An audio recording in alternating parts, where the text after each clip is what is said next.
RCM क्या है और आरसीएम में कैसे काम ये पॉइंट के ऊपर बात करेंगे।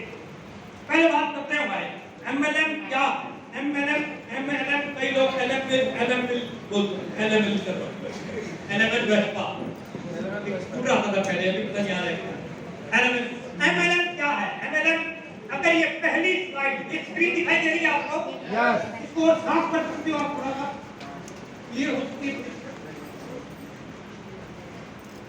पीछे तक दिखाई दे रही है क्या? अगर आप इस पहली स्लाइड को समझ गए आपका इस मीटिंग में आना सफल।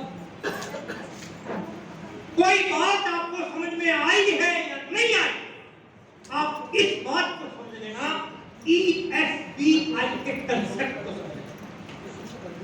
समझा दूं क्या? ESBI का कंसेप्ट जिसमें एक्टिव इनकम और पैसिव इनकम दो प्रकार की इनकम होती है इंसान की। कितने प्रकार की?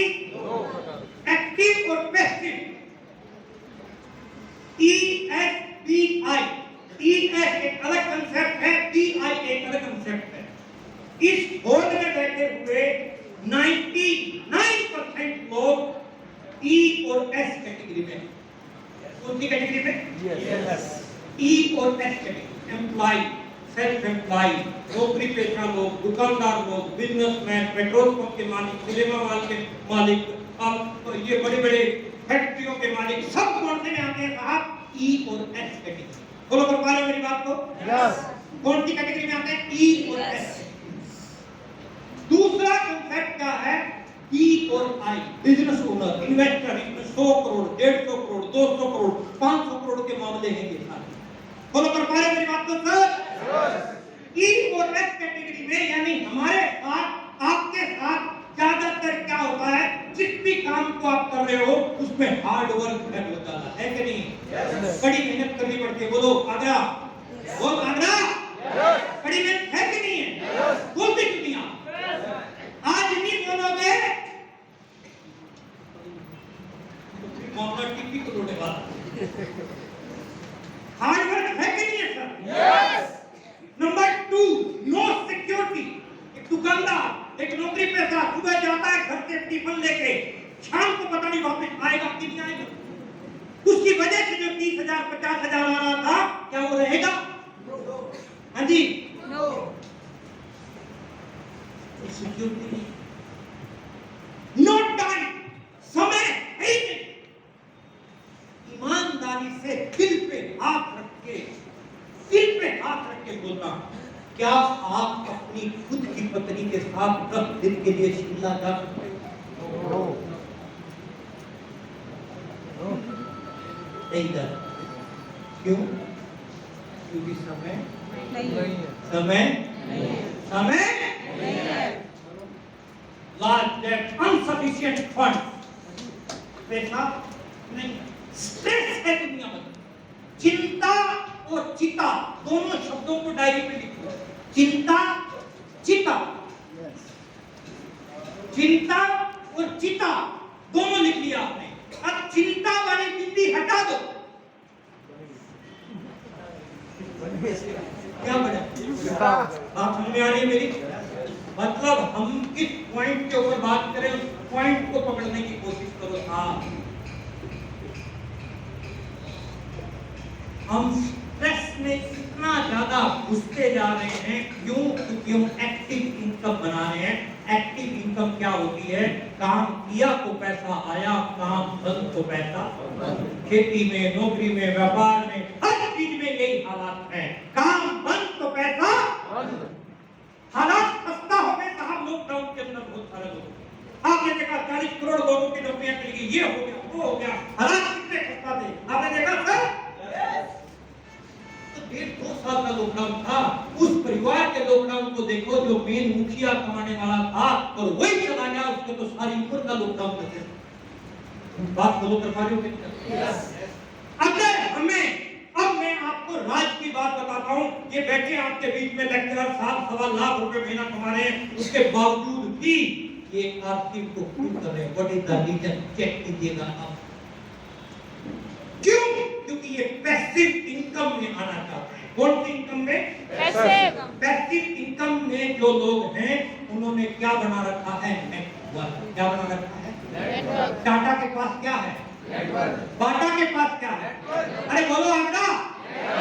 बाटा के पास क्या है? नेटवर्क। मैकडॉनल्ड के पास क्या है? नेटवर्क। डालमिया के पास क्या है? नेटवर्क। मुकेश कोठारी के पास क्या है? नेटवर्क। साहब के पास क्या है? नेटवर्क। साहब के पास क्या है? नेटवर्क। किसर के पास क्या है? नेटवर्क। जिसके पास जितना नेटवर्क उसकी उतनी बड़ी नेटवर्क, उतनी बड़ी नेटवर्क। तो नेटवर्क में जिनका नेटवर्क बड़ा होता जाएगा वो पैसिव इनकम में आते जाएंगे।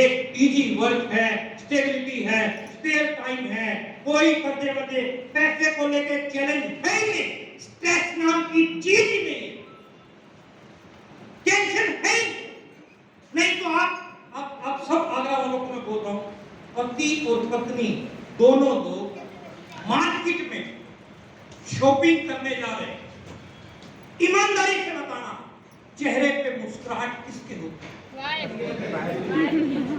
किसके होती है? वाइफ। कोई पति आपने मुस्कुराते देखा? नो। पति भी क्या सोचते हैं जल्दी कर, मतलब जल्दी मार्केट से बाहर। मेरे हरियाणा में कहावत है, बताऊं क्या? हरियाणा में मेरे कहावत है कि तालाब में घुसी हुई भैंस और बाजार में घुसी हुई औरत को बाहर निकालना।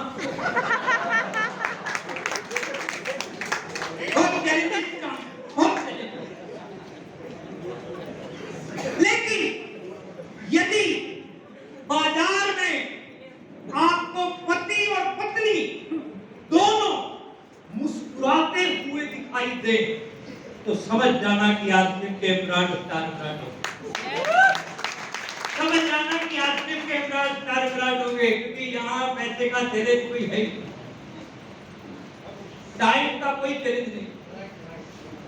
मेरी साली की शादी थी, साली तो सारे सुनते हो। मैं तेलंगाना में सेमिनार ले रहा था और तेलंगाना में तेलुगु में मुझे बोलना नहीं आता तो मेरे साथ ट्रांसलेटर था। कोई भी बात होगी तो वो तेलुगु में ट्रांसलेट करता। फिर ये पॉइंट आया शादी का, मैंने बोला मेरी साली की शादी, मैंने कहा साली समझते हो? तो सारे साले साली समझ गए। मतलब साली तो सारे समझते। साली की मेरी शादी थी, 2 दिन लग गए, 3 दिन। शादी संपन्न हुई तो हमारी सासू माँ आई, मेरा जो बड़े वाला साधु साहब है उसके पास, वो कहने लगी कि वो कह रहे थे कि पैकिंग करो, लेट हो रहे हैं, धंधा सारा चौपट हुआ पड़ा है, काम खराब हुआ पड़ा है, जल्दी करो। अपनी मैडम को बोल रहा था पैकअप करो फटाफट। तो सासू हमारी बेचारी पहुंची उनके पास की, अभी तो रिश्तेदार वगैरह जा रहे हैं तो तुम आज वो रुक जाओ, 1 दिन रुक जाओ, तो कल जो है चले जाओ। माना नहीं पड़ा, नहीं नहीं काम खराब है, दिक्कत आई पड़ी। रुका रुके नहीं, तो मेरी सासू फिर मेरी तरफ देख के कहने लगी प्रमोद जी आप तो रुक जाना। मैंने कहा चिंता अपने टेंशन नहीं है, अपने कोई दुकानदारियों का चक्कर नहीं है, अपने कोई शटर ऊंचे वाला चक्कर है ही नहीं, है ही नहीं। और मैंने कहा सासू जब तक तू नहीं करेगी टाइम का चैलेंज नहीं है साहब। कुछ दिन पहले की मैं बात बताऊं आपको, बड़ी मजेदार बात है। मैं दूर से घर पे पहुंचा, मेरी मैडम कहने लगी पायल टूट गई। पायल पंजेब क्या बोलते हैं? पायल टूट गई। तो फोन आया, मैंने कहा दूसरी डाल दे। कहने लगी नहीं वो हैवी है ज्यादा, डेली यूज में नहीं चलती, मार्केट करना पड़ेगा। चलो मार्केट गए हम लोग, पायल पसंद आई लेडी, साथ में एक लेडी बैठी थी दूसरी सुनारे के पास, कंगन पसंद कर रही थी साहब। तो कभी कंगन को ऐसे देखती रखती, और मेरी मैडम ने ऐसे इशारे होते हैं पति और पत्नी के, ये कमारे नहीं समझ पाएंगे। ऐसे मैडम ने ऐसे यूं किया और मैंने तो मैडम ने जो है वो कंगन अच्छे लगे उसको तो ले लिए, एक नेकलेस का सेट ले लिया, 2 जोड़ी उसने टोकस की ले ली, एक मेरा भी एक